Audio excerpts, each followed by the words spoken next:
Hey owners, welcome to Mendy's Monday Money Minute, where I try to answer your financial questions in 1 minute or less. All right, so we have a question on the board. Is there such a thing as good debt? Well, let's see if I can answer that in 1 minute or less.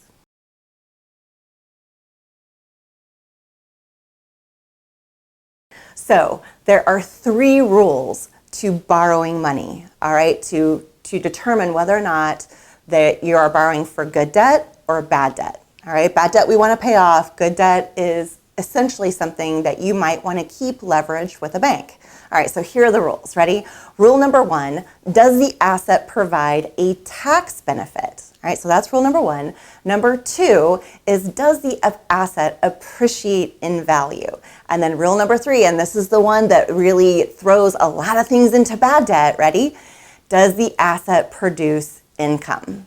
All right, so those are your 3 rules to determine if you have good debt or bad debt. So it also just determines whether or not you should absolutely pay that debt off as fast as possible, or maybe you should keep it around because it might help you actually produce even more income for yourself. All right, so good debt examples would be like commercial property.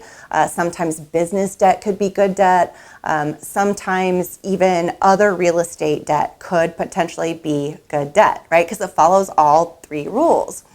Bad debt is going to be, of course, like credit card debt. And even like car loans, boats, jet skis, second homes sometimes could be bad debt, but especially your home mortgage, which is the one that always kind of gets people. They're like, no, but it appreciates in value.